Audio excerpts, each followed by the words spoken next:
Now today we are going to perform practical number 2 of science 1, that is to identify the type of reaction. Students, in the third chapter we had studied the types of chemical reactions based on the number of reactants and products. There are 4 types, that is combination, decomposition, displacement and double displacement reaction. So now today we are going to perform and we are going to identify what kind of reaction it is. So for the first one, I have taken a magnesium strip here. As you can see, these are the magnesium strips. Okay, these are the magnesium strips, and here I have taken a spirit lamp. So what I am going to do, I am going to burn this magnesium strip by using this spirit lamp. Let's see what will happen. So I am going to hold it. Okay, and now I am going to burn this magnesium strip. Just observe carefully what is going to happen. As you can see, it is burning with a luminous flame. You can see this flame, and after burning you can see a white residue is remained behind it. This white residue is nothing but a magnesium oxide. Okay, so student, whenever we are using the term combustion, burning, it means it is reacting with oxygen. Okay, and reaction magnesium, when it will react with oxygen, this white residue which you can see here, this is magnesium oxide. So what is exactly happening? Magnesium is reacting with oxygen and it is forming magnesium oxide. So here the reactants are 2, that is magnesium, and it is reacting with oxygen. So 2 reactants, and after the reaction the white residue which you can see, it is a magnesium oxide. It means you are getting only one product. So 2 reactants giving you one product. So this type of reaction is called a combination reaction. 2 reactants are combining and giving you one product. So this is a combination reaction. So the reaction we can write in this way. I had taken magnesium strip. I burnt it. It means it will react with oxygen. Combusting or burning means reaction with oxygen. And then after reaction, the white residue which remained behind after the burning, that white residue was of magnesium oxide. So number of reactants are 2 and number of products we are getting is 1. So this kind of reaction is called combination reaction. It is combination reaction. So this is an example of combination reaction. As you can see, this is not balanced, so we need to make it balanced. We'll first start with magnesium. Here magnesium is 1 on the left hand side. In the reactant magnesium is 1. Here in the product also magnesium is 1. Oxygen is 2 and here oxygen is 1. So we need to make it balanced. So to make the oxygen 2, I will multiply here by 2. So oxygen is 2 in the reactant, oxygen is 2 in the product also, but magnesium has become 2. So we need to make this magnesium 2 by multiplying it by 2. So 2 magnesium, 2 oxygen, 2 oxygen. Now this is balanced reaction. Okay, product is a combination reaction. Reaction you can understand by this way. One reactant, 2 reactant, reactant A and reactant B reacting with each other and it is giving you one product. So this is the general reaction for combination reaction. So the first type of reaction we had seen, the combination reaction. So the first type of reaction which we had seen was a combination reaction where 2 reactants were reacting and giving you the one product. Now let's do the second part of this practical, this experiment. So for that I have taken zinc granules, okay, and I am going to use sulfuric acid, dilute sulfuric acid. So what is the procedure? I am going to take zinc granules in a test tube. So here I have taken zinc granules.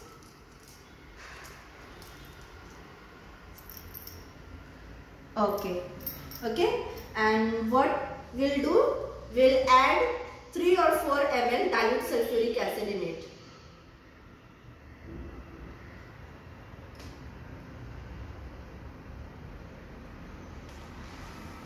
Okay. Now you can see the effervescence, you can see here. It means the zinc has started reacting with sulfuric acid. Okay. And after this reaction, if you will see, a gas is liberating here. You can see this gas is liberating. Colorless gas is liberating. Okay. And which gas it is, how you will confirm which gas it is. So for that, what I am going to do, I am going to take a burning candle near it.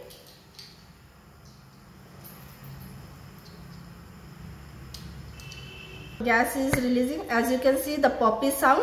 So this poppy sound confirms that the gas which is liberating is a hydrogen gas. I can show you one more time.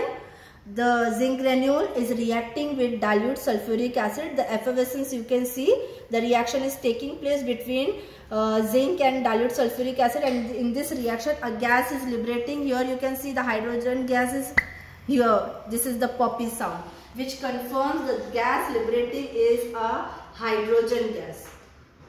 Okay.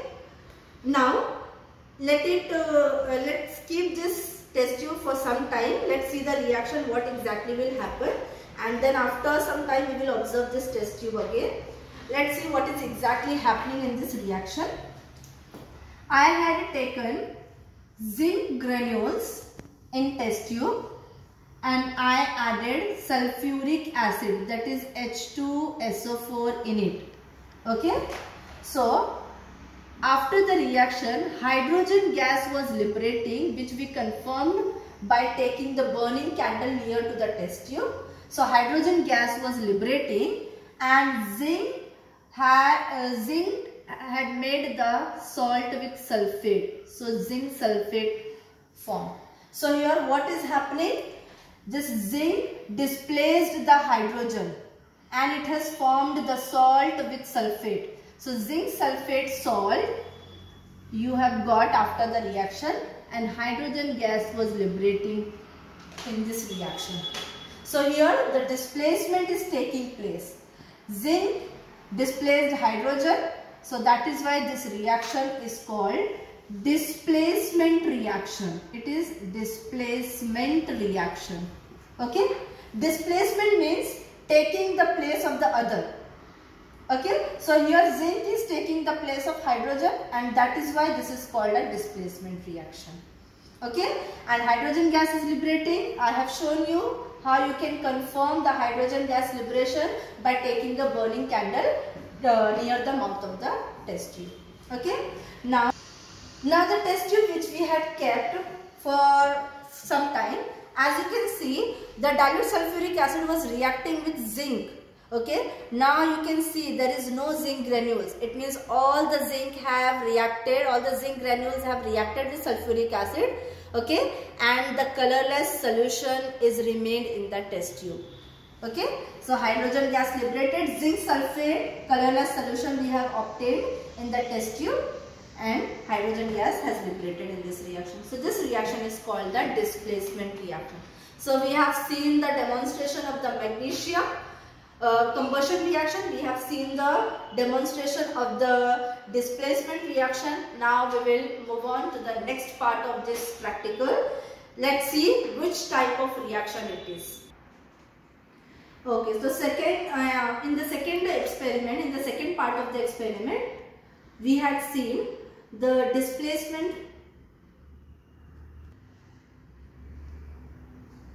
displacement reaction. Now let's move on to the third part. For the third part of this practical, we need this lead nitrate. Okay, and we are going to use a moist blue litmus paper. Okay, so I have made it wet because we need moist litmus paper. So we'll see what will happen. So what I have done here, I have taken this lead nitrate into this test tube.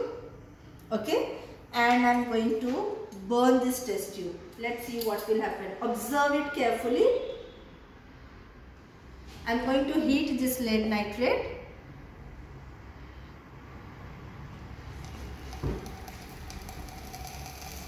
Observe carefully what is going to happen.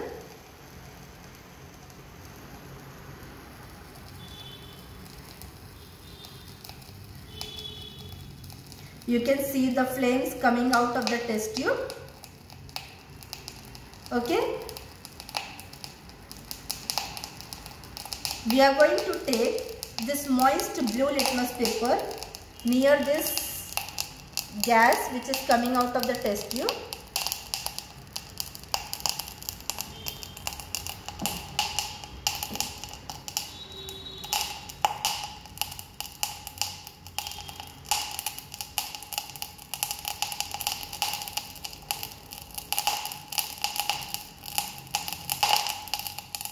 As you can see, the brown flame is coming out. If you will see the flame coming out of the test tube, it is brown in color.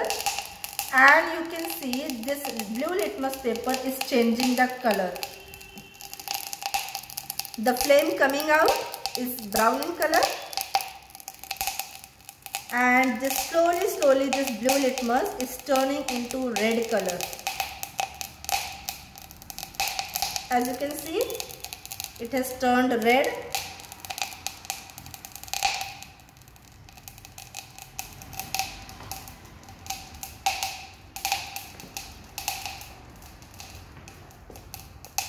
See, it has turned red.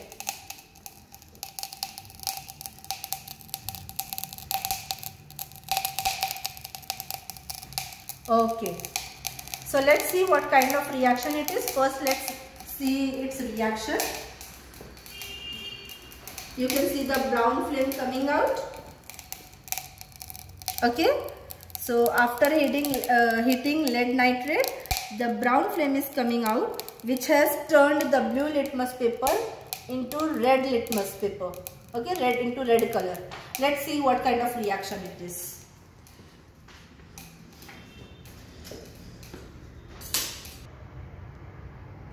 So here you can see the difference between these two litmus paper. This is the litmus paper, blue litmus paper, moist blue litmus paper, which is turned into red color because of the flames coming out of the lead nitrate. Okay, when I heated lead nitrate, a flame was coming out, brown flame, which turned this blue litmus paper into red, and this was the blue litmus paper which I didn't use for that. So this is blue and this has turned red. Okay, now let's understand the taken. Lead nitrate PbNO3 twice. This is lead nitrate which I heated up. I provided heat. Okay, so after providing heat, it gave you brown color lead oxide. Then it gave you nitrogen dioxide and it gave you oxygen. Okay, now this is not balanced reaction, so we need to make it balanced. Let's see how we'll balance it. Lead here on the left hand side, it is 1. Here also the lead is 1. Let's see nitrogen, it's 2.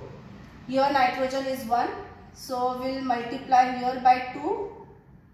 Oxygen, 3 2s are 6. Here 2 2s are 4 and 2 6.